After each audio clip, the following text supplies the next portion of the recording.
And then finally, let's talk about your trophy winner. So vintage wine, so 2016 Rosé from Monogram, so our Cuvée, like prestige Cuvée. This is very awesome wine. And we produce just a small quantities, like 3, 4 thousand bottles each, not even each year, but almost each year. It's rosé made from Chardonnay and Pinot Noir. It's actually almost 40%, 35, 40% of Chardonnay, and the rest is Pinot Noir. Fascinating people with stories to share, fabulous wines and the best local foods to accompany them, and beautiful places to discover and visit. All of this and more on Wine, Food and Travel with me, Marc Millon, on the Italian Wine Podcast. Join me for a new episode every Tuesday. Welcome to Wine, Food and Travel with me, Marc Millon, on Italian Wine Podcast. Today I'm delighted to begin a special sub-series that highlights the winners of the prestigious 5-Star Wines competition that took place in April, just prior to Vinitaly 2025. Those wines that scored more than 90 points were awarded certificates and have been included in the 5-Star Wines 2025 book, while the very best wines in each category were singled out for special awards. Today we travel to Lombardy, to the Franciacorta wine hills to the south of beautiful Lake Iseo, to meet my guest, Carlo Cavicchioli of Azienda Agricola Castel Faglia, whose wine, Cuvée Monogram Franciacorta DOCG Brut Rosé Millesimato 2016, won the very prestigious Best Italian Wine BANCO BPM Trophy with the highest mark in the competition. Many congratulations, Carlo. It's a great achievement. Thank you for being our guest today. How are you? Thank you very much. Thank you for having me there in this awesome podcast. And yeah, thank you for the prize. It was amazing. I'm pretty good, actually. I'm still enjoying the thoughts of that super, super, super trophy. Yeah, well, it was a great achievement. I was one of the judges, and we did taste a lot of Franciacorta, some very good Trento DOC. The wines were very high quality. And I know that the trophy winners were tasted again and again by the top panel judges. So to come out with the best Italian wine trophy is a huge achievement, and you and your family should be very proud of that. Let's go to Franciacorta now. I invite you to take our listeners there. You know, our listeners are located all around the world. And Franciacorta, though it has such a high reputation in Italy for prestigious classic method sparkling wines, I would say is still less well known outside of the country, partly because there is not a huge amount produced. So can you describe the area? Can you describe where you are so that our listeners can get a visual image of these beautiful winelands?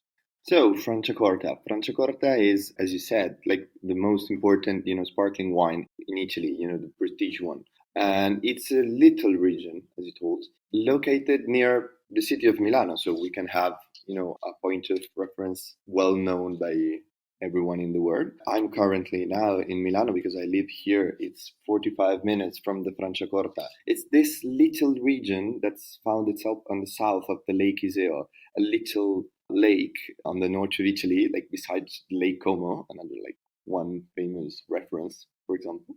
And you have this awesome terroir, but actually quite young denomination appellation because actually it's born in 1995. It has a wine story like very long ago of still wine, and something happened in 1961. So the first metodo classico from Franciacorta was made, and then started another producer and another along the way. And after like 30 years, there were like almost 20, 25 producers of this wine.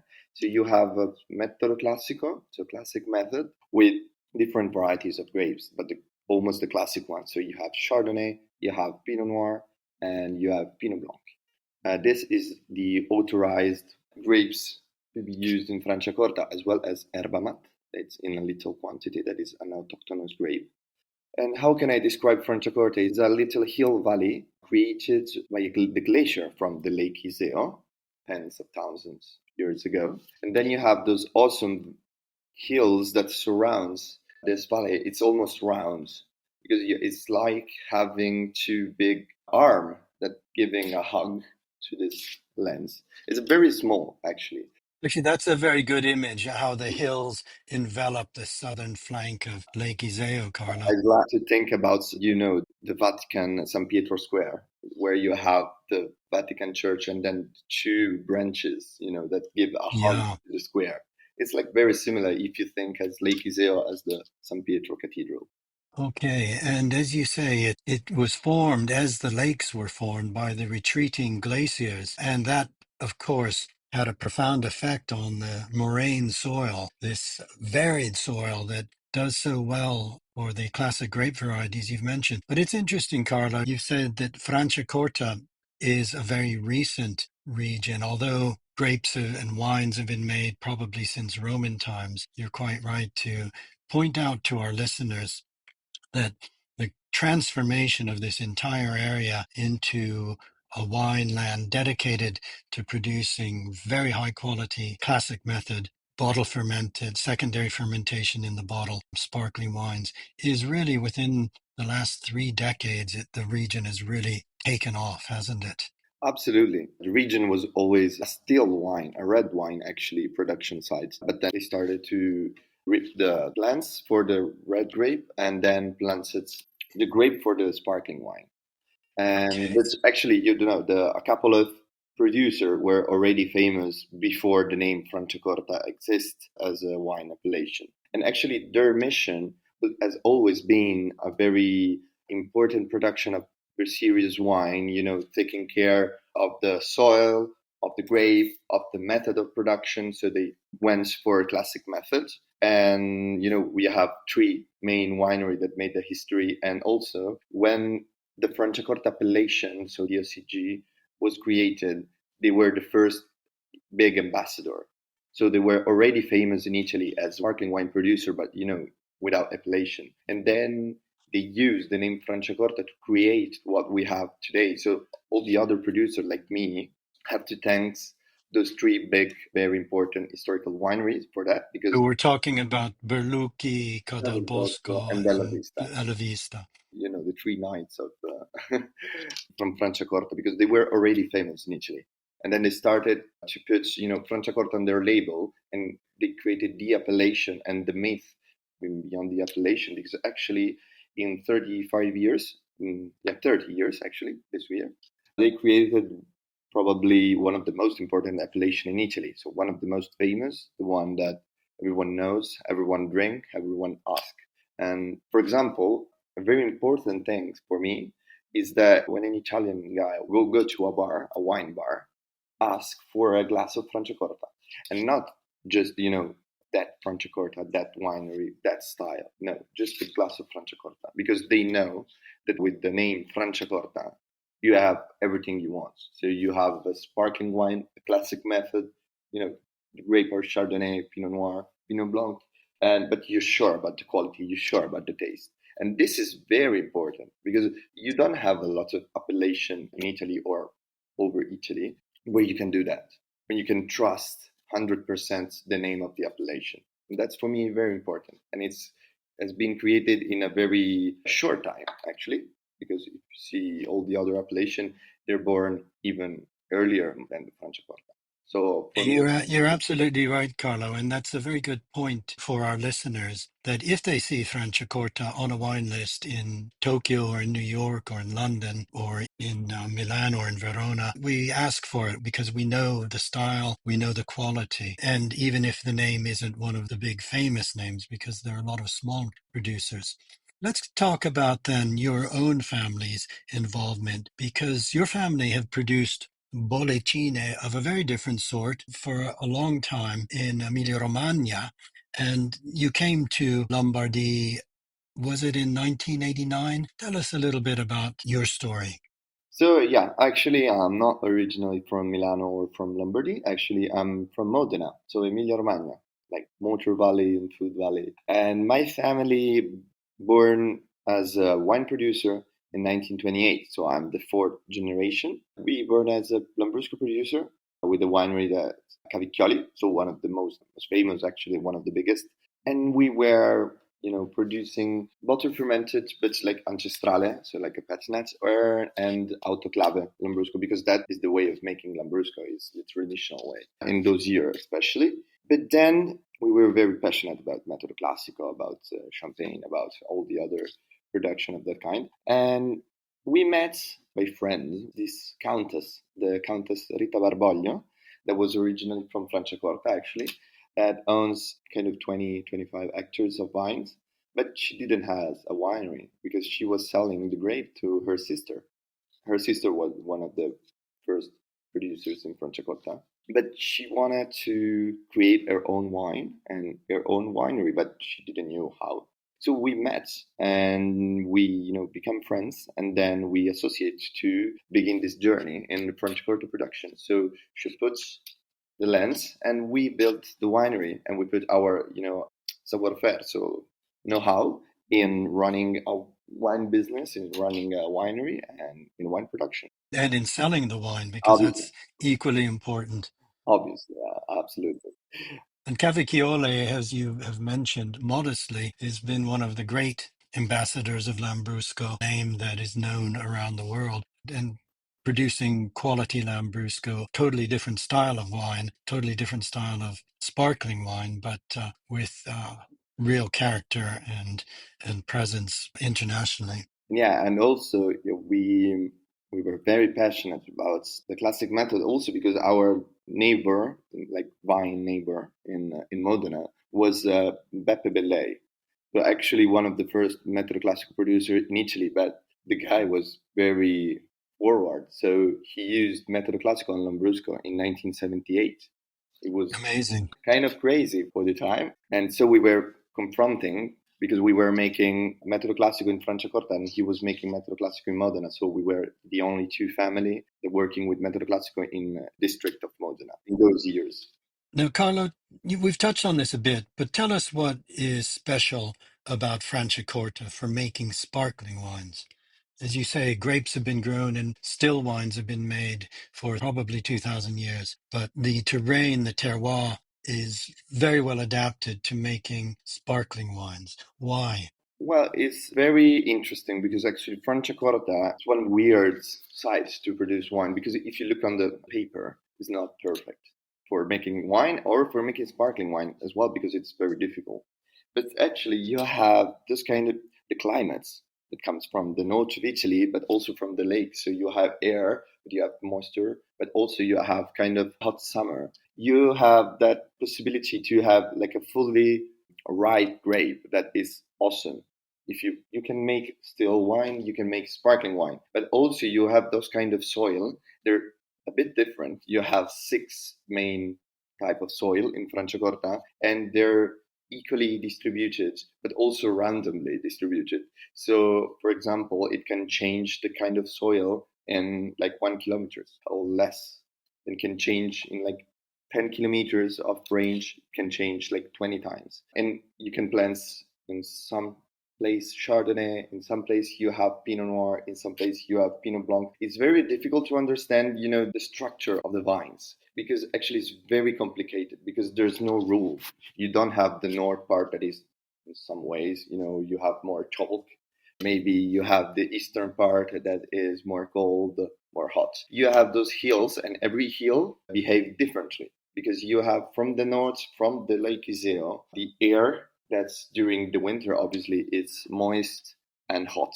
And during the summer, it's work as air conditioning, because actually the freshness that comes from the air all the day. Sweeping down from the mountains, then. Yeah, absolutely. But also we have a lot of forest. And also the forest works for the cooling, like as a cooling system, because we have very hot summer and mildly cold winter. So you have a lot of thermal shock for the wine. Okay. It's great for sparkling wine. The difference is between day and night temperatures, then. Yeah, but the thing is that you can make a sparkling wine, a Metodo Classico, that it's fully structured. So you have a very mature, ripe grape. You have very structured, you have lots of complexity, and also the shelf life, the durability of the wine has a very long aging possibilities, and it's very, very funny for me, like a wine producer. I find it very funny and interesting to work with.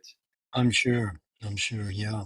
Culturally, used and, formed on the very light and sour grape from Modena, where you have Hmm. 11, maximum 12 alcohol degrees. You don't have tannins, you don't have structure, but you have a lot of salt and acidity and very light bubble. So you have very, very fresh wine. And then you go to Franciacorta and you have, yeah, that kind of freshness coming also from the method classic, but also this kind of structure, but in an elegant sparkling wine. And very, very interesting for me. So, a really interesting challenge for you to make sparkling wine of a very different nature. Carlo, let's talk about the main styles of wine that at Castel Faglia you make. Running us through, say, the Brut, the Satin, the Rosé, and the Millesimato. Just tell us, for our listeners as well, to gain an understanding of some of these categories. And then we'll look in more detail at your trophy-winning wine. So Franciacorta have this kind of wine. So you have the Brut, and we don't have to explain a lot. But we have the classic Franciacorta. Usually, distribution of grape is 80% of the wine are Chardonnay. So in the Brut, usually they're 100% Chardonnay or mainly Chardonnay because it's the main grape from Franciacorta, and it's method classic, nothing more. But then you have the Satin. Satin, it's very interesting for me because actually is the Franciacorta. Only Franciacorta in the world have Satin as a type of wine because actually it's a brand from Franciacorta. Originally was like a proper name of a wine from one winery. And because the word Satin, it reminds you of the Italian word for silk, so for Mhm. smoothness. But the peculiarity of Satin is you have to use just white grape. So you can use just Chardonnay and Pinot Blanc. And you can't use more than 50% of Pinot Blanc. And actually, you have one atmosphere of pressure less. So actually, you go around 4.5 to 5 atmosphere of pressure. So the bubble is smoother and more elegant. And usually, the wine is, I don't want to use the word sweeter, but actually, it's smoother and more gentle. More gentle, I think, is a really good description. I think it's important you're pointing out this category, as you say, only in Franciacorta. In my experience at tastings, people love Satin because of the reasons you've just described. Its elegance, freshness, but also that more gentle effervescence from the slightly lower atmospheric pressure from the secondary fermentation. And I think it represents, the personality of the grape of Franciacorta. As I was telling you before, you got this structure, but also you have this kind of elegance and smoothness in a fully ripe grape. So Satin, it's perfect to represent. It's a perfect, like a business card from Franciacorta. If you want to explain to someone Franciacorta that has never drank Franciacorta, you just let him drink a Satin and he will understand for sure. And then we have Rosé. And Rosé in Franciacorta also becomes like another thing because usually I come from a Rosé land because actually Lambrusco has mainly Sorbara, so the one where I born. You know, Wonderful Sobara, one of my favorites. it's I love natural. that. It's a natural rosé, actually. It's like a kind of a cerasuolo, We're formal on rosé, and rosé usually is considered like a more smoother, fruitier, sweeter. But actually, if you go to Franciacorta, the rosé it's a matter of Pinot Noir. So the Pinot Noir that you have in Franciacorta is not round. It's very strong. It's very tough. It's very heavy Pinot Noir, very muscular Pinot Noir, but with Mhm. elegance and a very super nice saltiness and acidity. And so you have this kind of rosé that are not so gentle, that are tougher and maybe more complex wine on Franciacorta. But sometimes people are thrown off because they're looking for a rosé, but they're looking for smoothness, like the south of Italy rosé or the south of France rosé. But you have a different complete things in rosé of Franciacorta. Is it primarily Pinot Noir? Well, you can also reach a part of Chardonnay, but actually you have a minimum percentage of Pinot Noir. Yeah. Mhm. For example, I usually produce it with 50-50. And then finally, let's talk about your trophy winner. So vintage wine, so 2016 Rosé from Monogram, so our cuvée, like prestige cuvée. This is very awesome wine. And we produce just as small quantities, like 3-4 thousand bottles each, not even each year, but almost each year. It's rosé made from Chardonnay and Pinot Noir. It's actually almost 40%, 35, 40% of Chardonnay, and the rest is Pinot Noir, but almost Blanc de Noir. So all the Pinot Noir, almost all the Pinot Noir is vinified in white. And then we add a little part of Pinot Noir vinified fully in red. And the white part is vinified in steel tank, while the red one in big barrel, like 10 and 12-liter barrel. Oh, interesting. Yeah, so it's a rosé of assemblage. Okay. And lengthy aging on the lees. So we have 2016. 2016, I wasn't there because actually it was my first year at university. So I wasn't doing the harvest. I was doing exams. But actually, 2016 was very, very nice vintage for Italian wine. If you go, maybe to Tuscany, or if you go to Piemonte, they were absolutely agree with me. But I can recall one thing, because we had a lot of grape that year on the plants. So actually in July, for example, we were pretty worried because we have too much and we had to cut it down a little bit to have, the right level of concentration, like the right ripeness of the grape.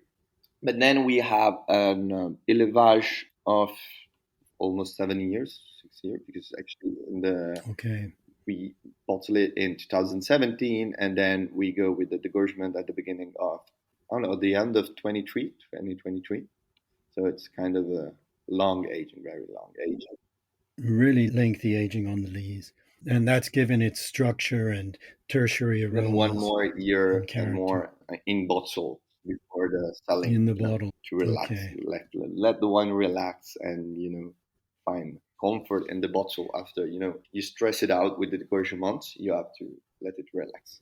Okay. Well, it certainly impressed the judging panels because, as I say, this wine received the highest points in 5 stars. So it's a great achievement. Carlo, one thing I think is true about Franciacorta in general, and I'm sure about your wines, is that this is a sparkling wine, but it's not just a wine for aperitivo. Franciacorta is a gastronomic wine. Would you agree? And can you tell us something a little bit about the gastronomy of your area? Wow, the gastronomy of our area is very funny, because you have the north of Italy style, but also you have the lake, so you have the sweetwater fish, and so you can mix it up.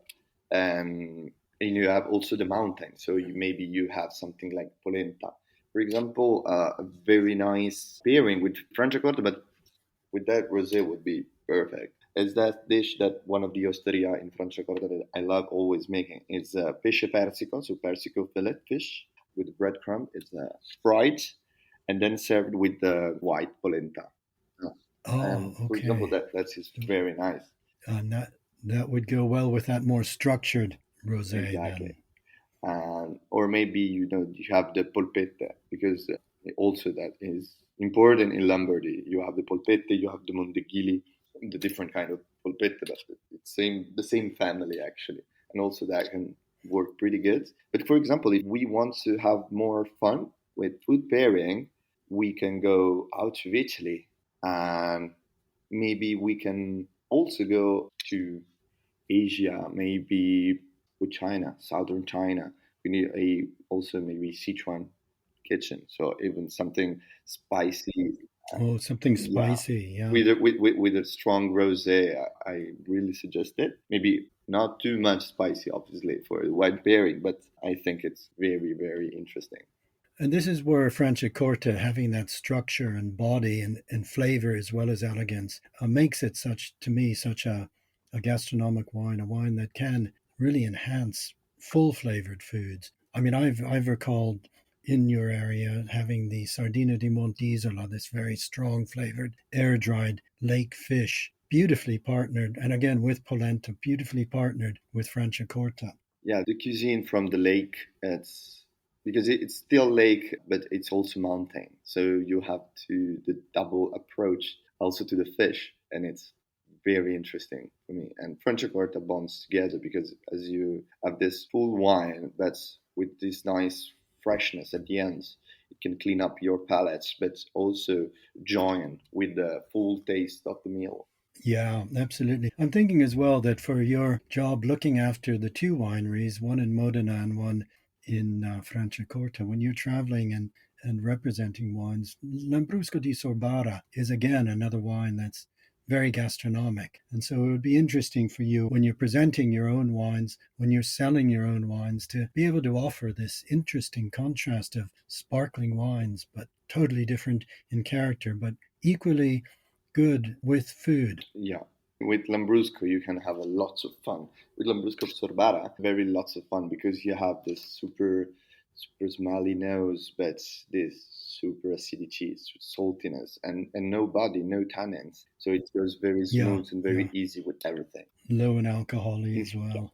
Carlo, our listeners will be really interested to hear your story. Tell us about hospitality at your winery. Can our listeners visit you? Absolutely. And I suggest them to, not just for me and my winery, because, okay, but for Franciacorta, because Franciacorta is a very nice region. It's very easy to get to because if you're coming to Milan, I said it's 45 minutes by car. You have those hills, the smooth hills with all the forest. There's lots of walk by, and you have the lake. You have the Lake Iseo, that is a little less known pearl of the North Italy lake. And my winery, yeah, it's very nice. It's located on the side of the hill with a castle on the top. That comes the name Castel Faglia. And we do tasting, and we do fun tasting because actually we're kind of a million. So hospitality for us, it's very important, and we want to have fun with wine. So we want to explain people the differences between the variety, the soil, the style. We try to make people have a little fun. It's not, wine is serious, but it's not too serious. I think that's really important, Carlo. And you're a young winemaker as well. And I think that, it's important to find a way to make wine fun and approachable for new wine drinkers as well. Is that also part of your goal? Absolutely. For me, it's very important to use the different approach for my winery, but actually on the wine. The approach on the wine should be more easy because it's for everyone and should be for everyone, and everyone should be able to relax with a glass of wine and not to be too rigid about it, not to be scared about the wine word, because we're having a lot of fun and we want to have fun with all the people. Well, I think that's a really good point to end on, Carlo. Wine should be fun, it should be enjoyable, it should be relaxed and shared amongst friends. And I'm sure you've made our listeners want to visit Castel Faglia and discover more. I know you're busy and jetting off somewhere today, so we'll close our talk now, but I've really enjoyed meeting you, hearing your story, and I look forward to meeting you in person sometime soon. So grazie e buona giornata. Thank you very much, and thank you for having me here. We hope today's episode of Wine, Food and Travel with me, Marc Millon, on the Italian Wine Podcast has transported you to somewhere special. Please remember to like, share, and subscribe wherever you get your pods. Likewise, you can visit us at ItalianWinePodcast.com. Until next time, chin chin.